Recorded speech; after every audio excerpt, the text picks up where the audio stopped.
Good morning, good evening, good day, and welcome to Dramabuds. I'm Francine. I really love K-dramas, and I'm going to spend as much time as I want talking about them. Welcome to my podcast.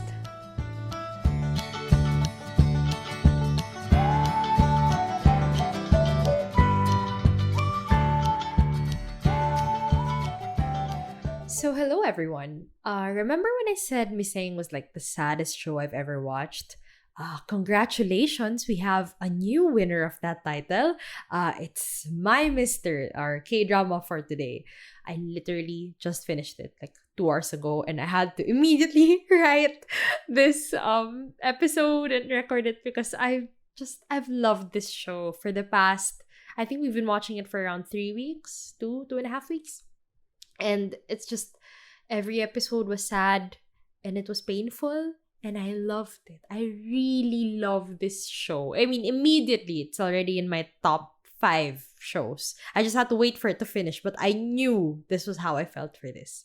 So why exactly did we decide to watch this show? To be quite honest, it's because Paulo Coelho said it was a masterpiece and it was an essay on life or humanity or something. And we thought, man, if we like this show, we have something in common with Paulo Coelho. really, that's why we watched this show. But I mean, it's been on our watch list for ages because IU's here, but it's not because we're actually fans of IU's acting. Okay, fine. We watched Scarlet Heart. Well, my sister watched Scarlet Heart ages ago, right? And, IU's acting there, not so Gucci. I mean, it was not very impressive. That show was... I'll talk about it someday. I will talk about this show. Don't worry. Scarlet Heart has been like being mentioned like every week because it's kind of insane how that show has made an impact on me and my sister. And I will get to that. But in general, her performance was not that great in Scarlet Heart. I think we can all agree on that. But then we found out that she was nominated for a Beksang Best Actress for this show, and we thought, huh? The girl who played Jesu in Scarlet Heart is a Beksang Best Actress nominee? What is this show? What's in the magic here? And also, another reason why I personally was interested in this is because, a little background on me. Missing is my favorite K-drama, as we all know.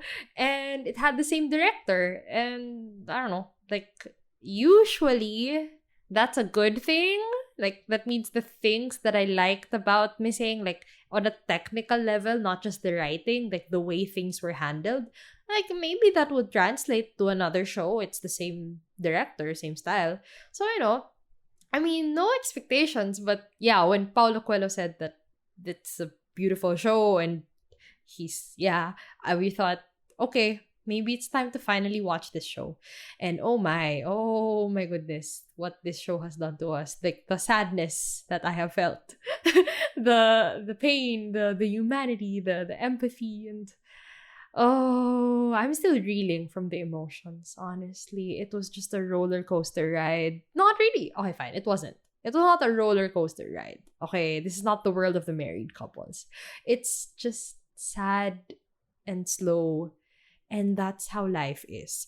If you have listened to my Missing podcast, I say that a lot. That's life. Well, My Mister is also life, but just as sad. Oh, it's very sad. I love the show so much. Okay, so I have to actually discuss the plot and characters because things actually happen in this show. It in fairness, it keeps moving even though it just moves a little bit at a time until it like ramps up in the latter half of the show. Okay. So our titular Ajushi is Park Dong-hoon, played by Lee Sun-kyun. So he's a man in his 40s. He's a general manager in a construction company, and he has a traditional family. I mean, I guess. He's married to Kang Yoon-hee, played by Lee Ji-ah, who's an attorney, and he has a son whose name I forgot, but he doesn't play much of a role anyway. That's studying abroad, living with his sister-in-law, I think. And Dong-hoon is very close to his brothers. His older brother Sang-hoon, played by Park Ho-san, and his younger brother Gi-hoon, played by Song Se-byuk. And as I was writing about Park Dong-hoon's character, I realized that's pretty much it. That's his character. He does nothing with his life. He just works, goes home, he goes to this amateur soccer team with his neighbors and his childhood buddies, and he goes to the same bar with them at night, every night, usually. That's it. That's his life. And like you think, oh, so he's not much of a character? No, no. That is the character. That's the issue. He has nothing to his life except his family, his family, like his childhood family and his marriage family, and then his friends and his job. Nothing else, nothing more, nothing less. Like one of his kids' assignments was like, film your dad and his specialty. What's your dad's specialty? And it took him ages to come up with anything. Like, he's not that great at football either, so he couldn't really put that as his specialty. So his specialty was preparing drinks there, because that's all they do. Like, him and his friends, they either play football or they drink.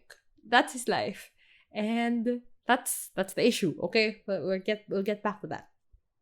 Our next character is Lee Ji An, my girl Lee Ji An, played by my girl IU. So she's a 20-year-old temp worker in the same company as Park Dong-hoon, and she talks to no one. She has no friends. No one can like get through to her, no matter how hard they try. And she looks dead inside and outside, so no one even tries.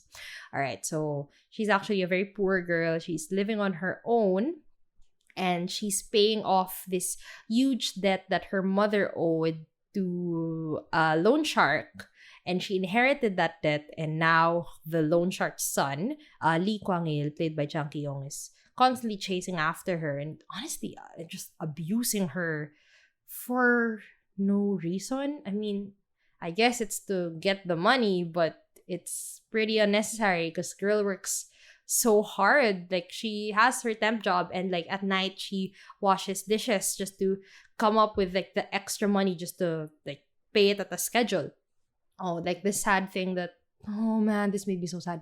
The first episode where she was washing dishes, she would like put the leftovers from people's plates in a plastic bag, and she would take it home and eat it for dinner because she had nothing to eat. And like what she normally ate at night would be like 2 packets of coffee in a little hot water, and that's all she would eat. I swear, it was so sad. And then, what's worse is that she's not actually just living on her own. She's actually taking care of her grandmother, played by Son Suk, who is deaf and can't walk. And oh man, this was insane. In the first episode, I think, she couldn't pay for it wasn't a nursing home, but like the care facility for her grandmother. So she basically rolled her grandmother out of the facility with a hospital bed so that she could bring her home. It was pretty insane, but like you can just see that, Lee Ji-an is crafty. She's ballsy. She'll do anything to survive, and that is basically what starts this entire show. Lee Ji-an being kinda crazy, but you can see the desperation behind all of her actions. All right, so here's the plot. Dong-hoon's wife, Yoon-hee, is having an affair with Do Jun-young, played by Kim Yong-min.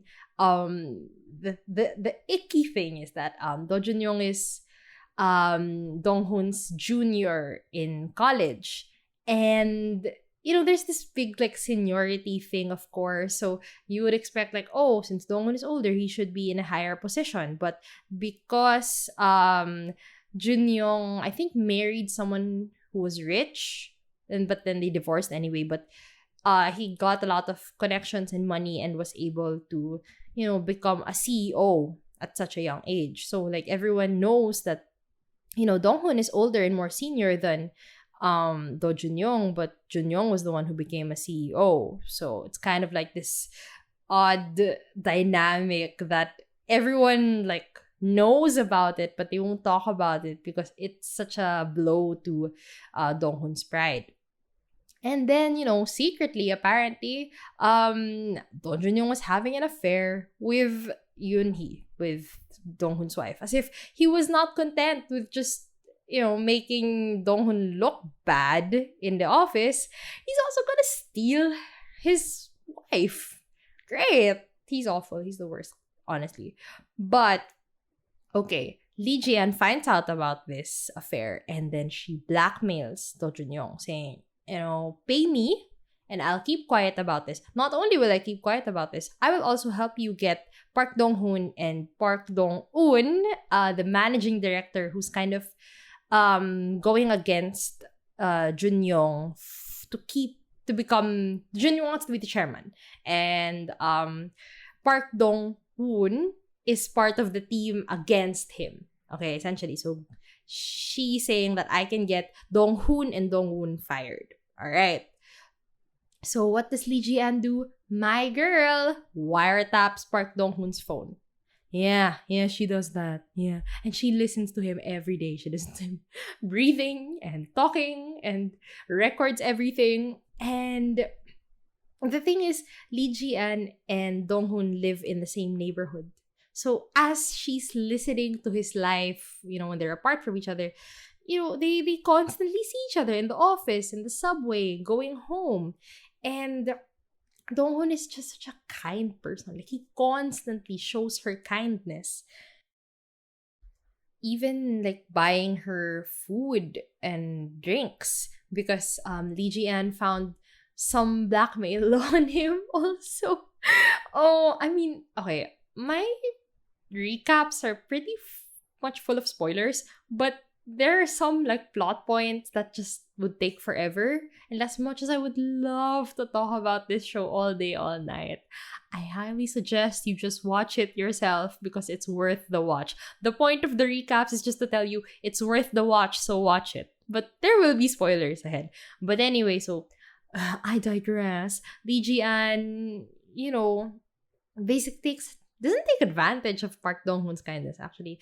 Dong-hoon's just really kind. Such a good person. And while he's being kind to her, while she's also, like, witnessing all of his low points, even without him knowing about it. Like, she knows about the affair and all. And it's kind of weird how this show revolves around, wiretapping and listening to someone breathe. But it's also very deep and close to my heart. I don't know. I digress. I'm sorry. I just love the show so much. Anyway, so Yoon-hee and Jun-young's affair falls apart because Lee Ji-an recorded Do Jun-young saying something like, she asked him, why do you even have an affair with a married woman? He said, married women are the safest people to have affairs with because they'll never tattle about what they're doing because they have to protect themselves and protect their families or something. And she makes Yoon-hee listen to that and they break up.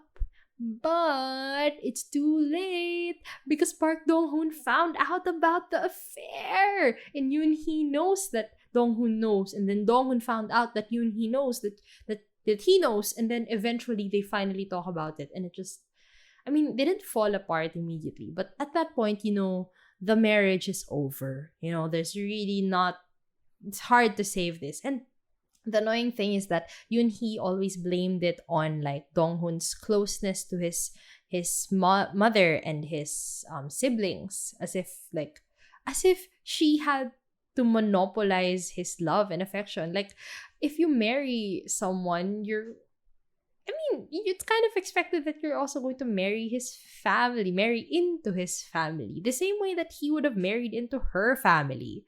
So, in the later episode, she would say, like, I could give 1,000 reasons why I cheated on him, but none of them would be good enough. And she's right, because Park Dong-hoon is an amazing person and she's trash. She's just trash. I hate her. Okay, but that's only one major plot line. Second major plot line is in the office. After Park Dong-hoon, the previous managing director, got demoted and essentially kicked out of his position because of Lee Ji-an's magic moves. She just does a lot. Okay, just watch the show. Okay, so now the managing director position is open, and the team going against Do Junyoung pushes for Dong Hoon as a candidate. All right. And then Junyoung plots to make it seem like because Lee Jian is like slowly getting closer to Dong Hoon, and they're getting to talk, they're seen with each other, and there's this like weird energy in the office where it's like no one talks to Jian. No one knows Jian anything about her. But for some reason, Donghoon is like extra concerned about her. So everyone is just like, question mark, what's going on here? So Do Junyoung says, play that up, make it into a big thing, make rumors happen that, that you, Lee Ji-an, and Park Dong-hoon have a thing going on. And okay, so the funny thing was, there was this subordinate interview where like the board of directors would interview people from both camps of the candidates to become the managing director. And the opposite camp, Do Junyoung's camp, calls in Lee Ji-an thinking, oh, she's on our side. Or, well, Do Junyoung says like, oh, you should get her. Or like there are rumors about them. So maybe she'll be able to ruin him during the interview. But instead, Lee Ji-an gives this amazing speech that's so heartwarming that even the chairman falls for, her speech. That's essentially siding with Dong-hoon, saying like, I have never felt warmth in my 21 years of life until I met Park Dong-hoon. And so every time I look at this company, I feel happy because I feel that warmth. Something like that. You say that to, the chairman who essentially started this company from the ground up. Like, what? That's a winning move. So, yeah, Do Junyoung's plan backfires and Dong-hoon becomes the managing director because he deserves the world. All right. Wait. While all of that stuff on Park Dong-hoon's side is happening, Lee Ji-an is going through a lot. So, why is she doing all of these crazy things for money? She needs the money. Because, as I mentioned earlier, she has this huge debt that she inherited from her mother. And Kwang Il is just really vicious about it. Because Lee Ji-an killed his dad. Yeah. She killed someone. Like, she always says, I killed someone, in this super, like, dead voice, dead face. And you think, is she kidding? Maybe it's a joke that she killed someone. No, she really did kill someone. But that's because Kwang Il's father was, also a vicious loan shark, and he was beating Ji-an's deaf grandmother. Like, anyone who witnesses that would feel so much anger, and it ended up with her killing someone, which is the greatest shame of her life, essentially. But eventually she's able to pay off the debt, and Park Dong-hoon helps her transfer her grandmother to a nursing home, so she doesn't have to take care of anyone. She's debt free. She can be her own person and be free. But her involvement in getting Park Dong-hoon fired or demoted essentially forces her to go into hiding, to go on the run and like cut off her connection with Park Dong-hoon. But Dong-hoon like doesn't give up on her and really looks for her so that he and his wife, who's an attorney once again, can help her, and they can implicate Do Junyoung instead, because this of course started with him. And because she got on the chairman's good side with that subordinate interview, the chairman gave her a job in another city, and one time skip later, Park Dong-hoon now has his own company, and Ji-an is happy. She started over. She has friends. She doesn't have those crazy eye bags anymore, and they've found peace. So there, that's the story of My Mister. I mean, it's not convoluted. It sounds like a lot, but it's actually tied together really well. Like, everything is tied together really well. And it's not just the plot. It's I feel like the plot is an excuse, but it's really just focused on like the characters just coming to terms with everything that's happened in their lives and how, other people can be there for them.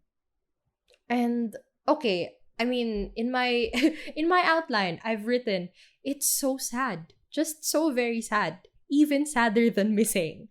And okay, if you've listened to my Missing podcast, you know how sad that show makes me. I mean, it has a bittersweet ending, like Changgare succeeds and all, but it still makes me sad because there's just this feeling that life is incomplete.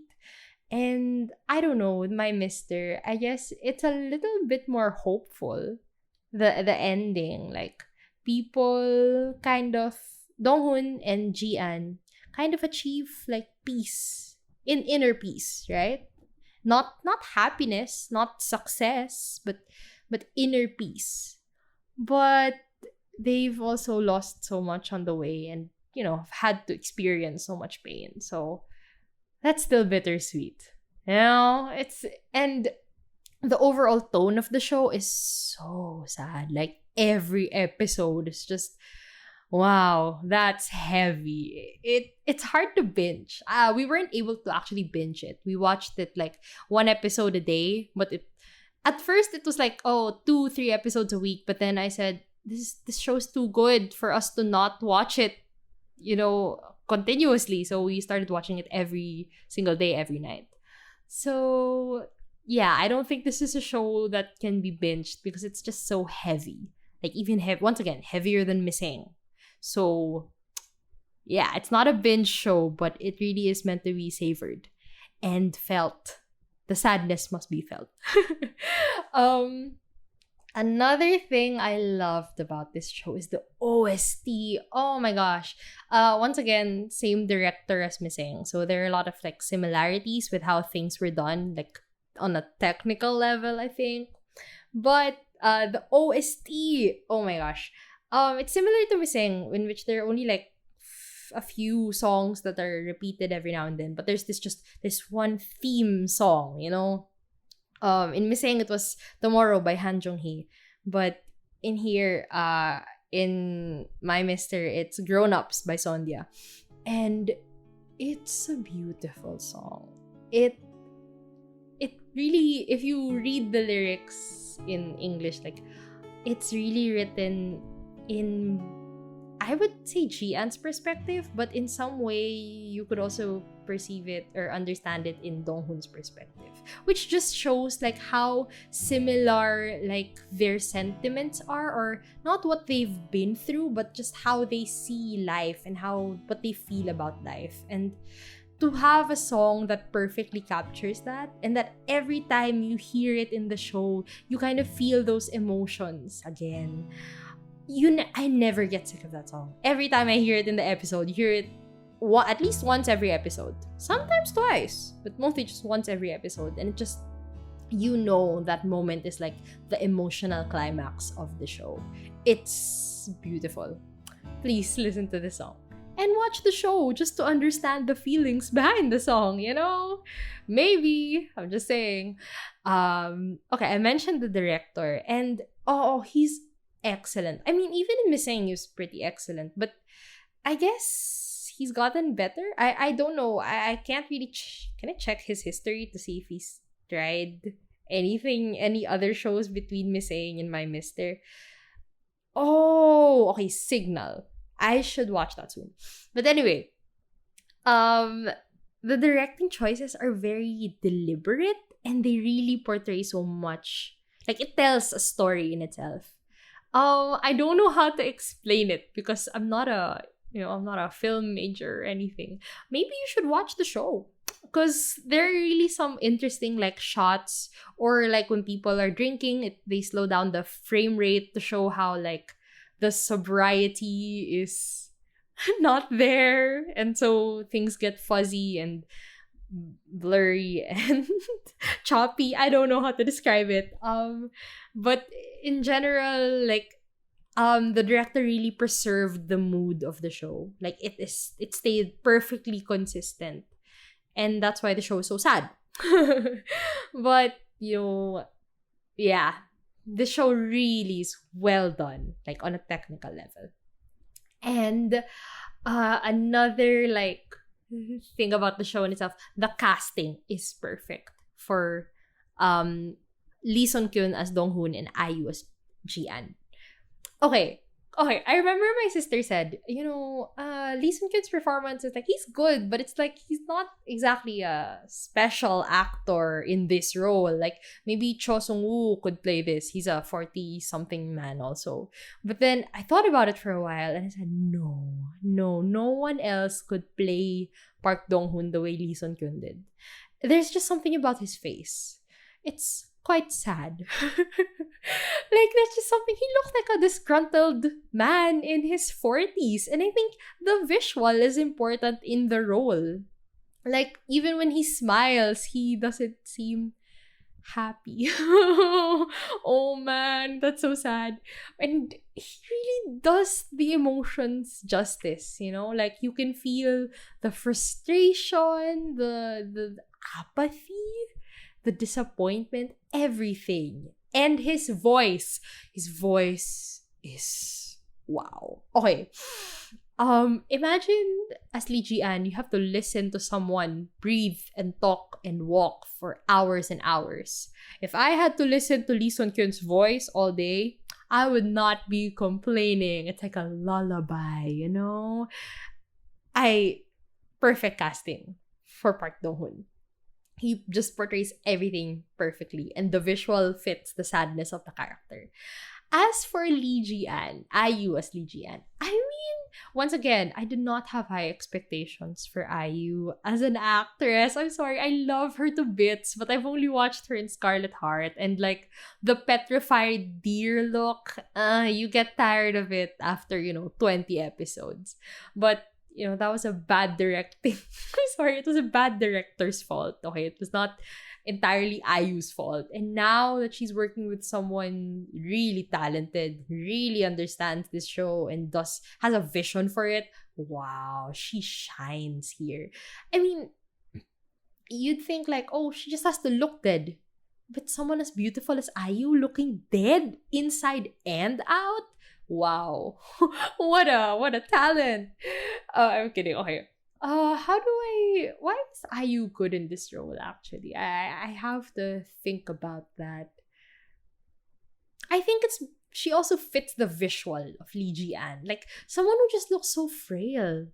Right? She's beautiful, but like the sadness and the exhaustion in her eyes and how tiny she is and how like thin her hands are, like she just looks so delicate that you want to protect her. But then the way she acts, like the way she interacts with the world, this is someone who is like hardened from the inside out. I think that's why IU was a perfect choice for this role. And another perfect choice for the role is Kim Yong Min playing what's his name? Do Jun Young. Okay, here's why. Because Do Jun Young is just this pathetic little weasel who has so much pride, but nothing to really back it up. Like, he's just a scheming little brat. I hate him. So I just want to punch him in the face. And, I mean, Kim Yong Min, okay, we first met him in Crash Landing on You when he was Manbok. We always call him Manbok every time we see him. But I'm glad we watched him in that role first because he was actually a nice guy there for once. But in every other role we've seen him, which was The World of the Married, Private Lives, the first few episodes, and then here, he's awful. He's the worst character all the time. And so I'm glad we watched him as Manbok first because if we watched all his annoying characters first, we would not believe that he could be a nice person.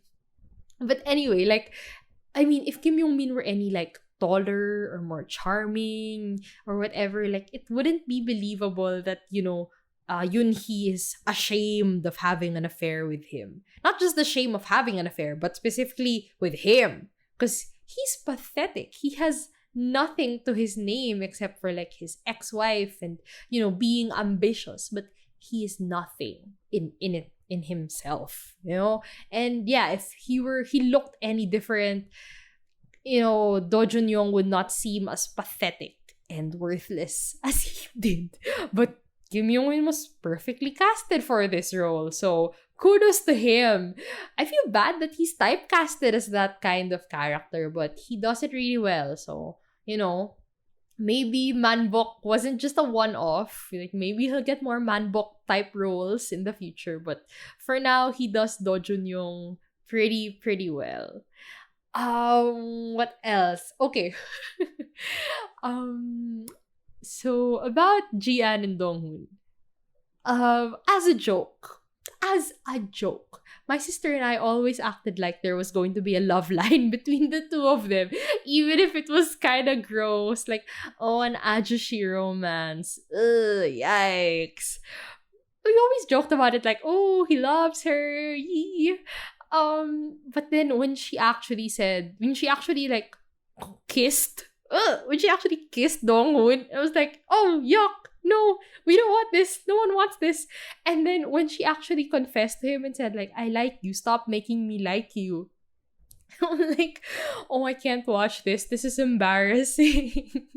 But I think, it's just so beautiful that they don't have a love line. Because I think it's so rare to see that. Just like a man and a woman essentially being soulmates and being friends, not the flirty friends kind, just genuinely two people looking out for each other no matter what, right? And like receiving each other's kindness and empathy and understanding and appreciating that to the fullest and paying it back in full. Like, that's such a beautiful relationship. One of my favorite scenes ever. I think this is episode like 7 or 8. Basically, the previous day, Donghoon took Jian out to eat and drink in this bar, and then he was looking for her the whole day or something, and then he went back to that bar the next day and asked, did the pretty young girl show up today in this restaurant? And the owner said no. And then Lee Jian was, of course, listening to that through her wiretap. And then she was hearing that, she was running to that restaurant, and then she barged in and all like panting because she was running all this time. And then he treated her to a meal and to beer, I think. I forgot the context of why he wanted to meet her and why he was treating her. He always just does that. But anyway, so he thanked her for something. Once again, I forgot. And then they had a cheers, right? Their beer. And then as they were drinking, they were trying to match each other's pace. Like, Donghoon would look at her, she's not done drinking, so he would keep drinking. And then she would look at him, he's not done, so she would keep going until eventually their eyes finally met at the same time. We were like, oh, we've been doing this for a while now, huh? And then they just smiled and laughed. That's it. And like, I swear, my sister and I were like holding each other's hands. Like, oh my God, this is such a moment. This is momentous. Just them smiling at each other. After 7 episodes of pure sadness, they are finally smiling at each other. Like, that's the bare minimum with this relationship, like the fact that they can just show some semblance of happiness around each other. That's a moment. Oh, I love the relationship. And another, like, the tears in this scene. So Donghoon hunts down Gwang-il, right? And Gwang-il, the loan shark, okay? And he asked, like, why are you tormenting this poor girl? What has she done to you? How much does she owe? I'll pay for it myself. Like, whoa there, you're willing to pay someone's debt. Anyway, and so eventually he and Gwang-il start punching each other. And then, he asked, like, why are you doing this to her? Why won't you just leave her alone? And then Gwang-il said, because she killed my father. Right? And then, of course, Lee Jian is listening to this through her wiretap. And then Donghoon said, okay, I would do the exact same thing in her situation. And then they keep fighting. And like, Jian was far away. She was on this bridge alone, and she was listening to this. She was listening to someone who's just so kind, right? So peaceful as a person who would never hurt anyone. just go up into arms against someone who's been beating her as well, and saying like, yeah, she killed someone. I get why she would do that. I would do the exact same thing. Like, instead of judging her, instead of branding her as a murderer, like, that's her worst fear, people finding out that she did something so terrible. Even if it was for self-defense, even if it was to protect someone she loved. Like, she was ashamed of that, and that's understandable. But to hear from someone, to just know that someone really understands, like, I would do the exact same thing. That just opened up her heart, and she just crumpled up at the side of the street and started crying, like, while she was listening to them, fight each other. And that's such, that moment is so beautiful. It really shows how, they understand each other. Like, Donghun didn't know that she was listening in on them, obviously. But it just shows that there is someone in this world who understands what she's been through. I just keep saying the word understands, but like, I think it's hard to find someone who would understand you for murdering someone, right? Like, the first reaction people would do is just to, back away slowly from a murderer. But instead, no, Donghun fights back. Fights back and says, I'm on her side. You're still wrong for doing this to her. And that's, oh my goodness, that's just beautiful. And there's more. There's way more. They do so much for each other. And it's the little things, really. And yeah, in any other show, this would be totally romantic. But this show re-emphasizes how, I mean, she loves him. Yeah, she likes him. But he's a good, morally upright man who would not cheat on his cheating wife. And he loves her as a person, not as a woman. And that's an important dynamic nonetheless. So another couple that stole the show for me is actually a non-couple. It's Jonghi, played by Onara, and Gyeomdok, or Sangwon. I think they call him Sangwon, played by Park Hae-jun. So Jonghi runs the bar that Donghun and all his friends regularly go to every night. But she's really a sad person. She seems very like flamboyant and fun, but she's actually deeply, deeply sad and lonely because she hasn't gotten over her love from 20 years ago for Sangwon. So Sangwon was their childhood friend as well, who grew up in the same neighborhood. And, he was the only person who was more likely to succeed than Donghun, who was smarter and more athletic and more charming than him. But, one day he just realized that he was not happy, and he never was going to be happy in this busy world. And he joined a Buddhist temple and became a monk. Right? And imagine you as the lover of someone. Like, so you're saying, I could never make you happy. You're saying that I will never be enough. And that I, being one of the pillars in your life, I'm not enough to keep you going. So you just leave. I'm just one of the things, the attachments in life that you left behind. And so for 20 years, she's just been holding on to that resentment, and she could not get over it. And I don't know. I mean, they were barely there for the first half of the show. They were barely there for the second half of the show. They only had like a handful of moments or a handful of conversations about them. And they only interacted like in 1 or 2 scenes, I swear. There was really nothing, but it was just their story that was moving. I think because Sangwon is the monk. Let's just call him the monk because I'm confused about his name. The monk, it's such an interesting story in the first place. Like, just the thought of really leaving society, leaving everything, all of your attachments behind, because you know that you're never going to be happy in this world. And that's such a different approach from, what everyone tells you. Like, he's smart, he's charming, he can make it. He has all the equipment, all the tools, all the characteristics that you need to succeed. but he knew he wasn't going to be happy, so he left the world behind. And wow, that's such a thought, you know? That's such a tempting thought. Kidding. And I don't know. It was just so painful to watch her still hold on to her love for him, but it was also just full of like resentment and anger. And eventually she was able to let go of him after they didn't really talk things out.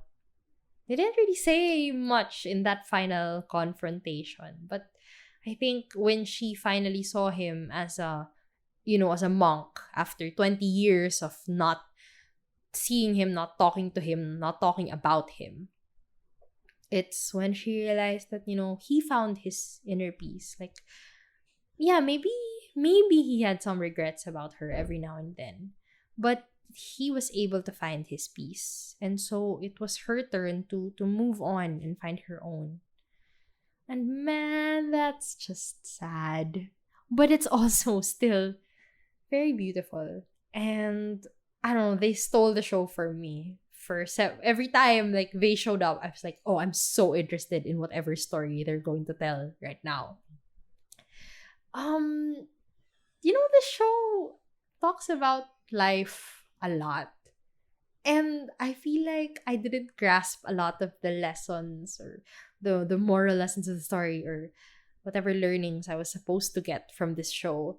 Maybe because I'm young. I'm 20. I'm a 20-year-old. This is the reflections of people in their 40s and people who have struggled so much in life, and I guess I'm just not there yet. But what I got from this show and what really like hit me and touched my heart was just, I wish I were as kind as Park Dong-hoon, like just to be so selfless for other people, to find someone who you will completely just understand no matter how different your circumstances are, and just to do as much as you can for that person. And just like how caring for someone can help you heal yourself as well. I don't know. I wish that could happen to me. I wish I could be that kind to others and all. But it's just hard because he's kind of a doormat. Like he just gets stepped on most of the time. Like half of the show, he's just stepped on until he finally like finds the courage or the leverage to be a stronger man. But what's amazing about Park Dong-hoon is that when it comes to really fighting for himself or fighting for his family, he's actually willing to do it. He actually can do it. And that's what I love about him. Like, he's a doormat, but he's fiercely protective of those that he really cares about. And that's when it matters. That's when being strong, being fierce really matters. And Dong's such a beautifully layered character, and Lee Sun-kyun plays him with such nuance that I just love. I love him so much. What else? What else did I grasp from this show? Well, there's the thing with the monk. The thought that, what is it that we attach ourselves to? Like, what defines us? Because if we only define us by the pillars of our lives, like, our family, our children, our jobs, our hobbies and passions, like if all you are those things, what happens if one of those pillars falls apart or crumbles or you lose it? What happens to you? Who are you then?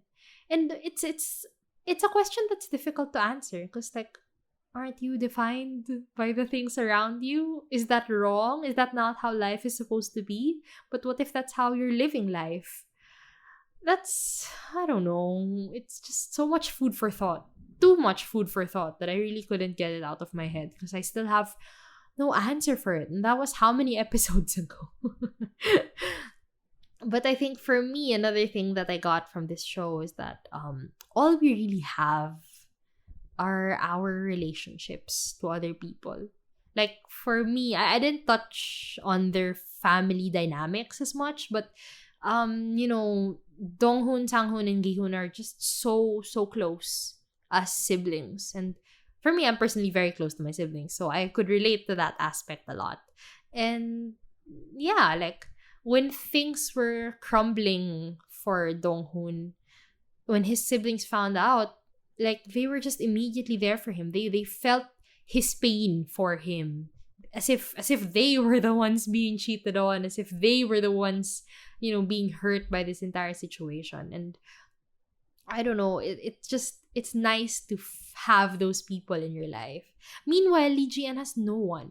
I mean, she has her grandmother, but her grandmother is very dependent on her, and she has a friend who helps her out with the wiretapping and some of her, not very legal exploits.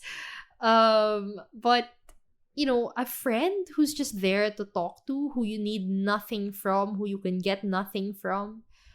She couldn't find anyone. She didn't have a community who welcomed her, who made her feel warmth and love until Park Dong-hoon came into her life and really changed everything for her. I remember in the final episode, big spoiler here, but her grandmother dies. And Sang-hoon, right?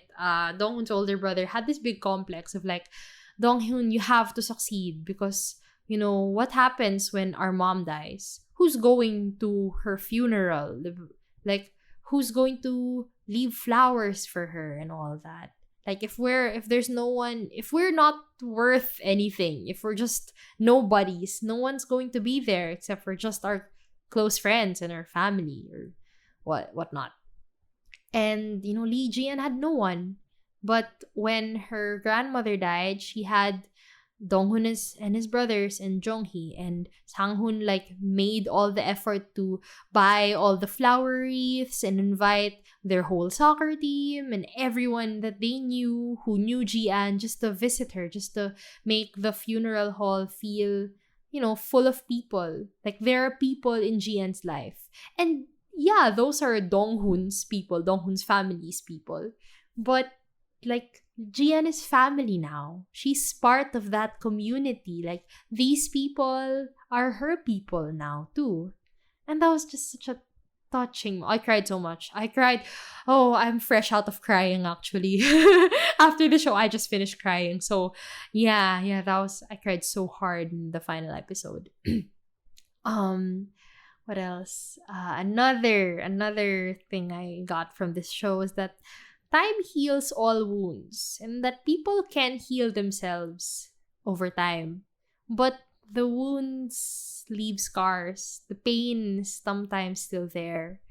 Gi-hun said that on the final episode, near the end of the show, actually. And then after he said that, the scene was Dong-hoon eating alone because Yoon-hee now lives abroad with their son. And he's eating alone, and then suddenly he just stops eating. Like, he can't do it anymore. And then he just cries. He stops himself. He tries to, clean up the food and throw out the trash. But he can't help but cry. Like, alone. He's completely alone again. And, it's probably been a year or so, a few years since the whole cheating incident. And Yoon-hee is far away from him, and Do Jun-young is gone from their lives. But even if everything has been settled, the pain is still there. The things that happened to you are still there, and it can still hurt.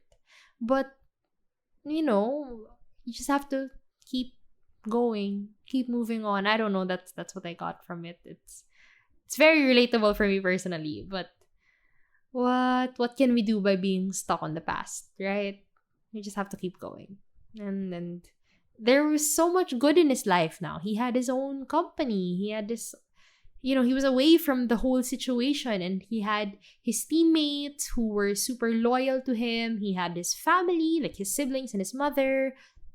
He was doing well, all things considered. And so maybe he was happier at the moment, but sometimes the pain is still there. And all you can do is feel it and then let it go again. That's what I got from him. And I guess lastly, I should probably stop talking about this show. Oh my god. Lastly, sometimes it's hard to seek happiness in life. Because what is happiness? It just feels so fleeting, But like Sangwon, maybe he's not happy as a monk, but he is peaceful, right? He's not burdened by the expectations of society and of the people around him and of holding on so desperately to the pillars that keep him up. All he has to do is live for himself and then seek peace, inner peace.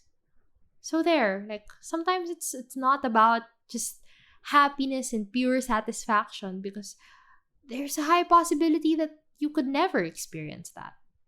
But seeking, just peace and acceptance of where you are, who you are, and who surrounds you. Maybe that's a bit more feasible. Maybe that's easier to hope for and wish for. So there. Oh my goodness. I've talked nonstop. This show is really just so special to me now, And like the sad thing is, as much as I love it so much, like in my rating scale, it's like, yes, I can say mostly positive things. Yes, I'm very emotionally attached to these characters and it impacted me. Yes, there's something overwhelmingly positive about this show, so much so, but I still cannot recommend it to everyone because it's so slow. And I feel like, oh, everyone's gonna say, Francine, the shows you watch are so slow. And to that, I say, a little bit, yeah. But I mean, for me, I think watching Miseng first kind of helped me get used to the director's style and their pacing of things. But yeah, if you can stand slow shows, this is worth every single minute of your life. There's just so much to get from it and so much to feel. And it's really a show where you have to like stew in your feelings, just like sit there in the sadness and then feel it grow, feel it overtake everything, and then let it go. Because that's life. Missing my Mr. Definitely on a similar league for me. I truly, truly, truly love these shows. I truly love the show, and it's one of the best for me. Paulo Coelho was right. As he should be. He has taste in K-dramas, and I respect anyone who watches the show and loves it, because it's really special. And I have said so much, but this is not nearly everything that this show can give you. It can make you feel. So I highly suggest just please watch it. It's so good. That's it for me. I will shut up now. I think this is my longest podcast so far. But yeah, you know what? See you next time. Have a great day. Go watch My Mister. Thank you so much.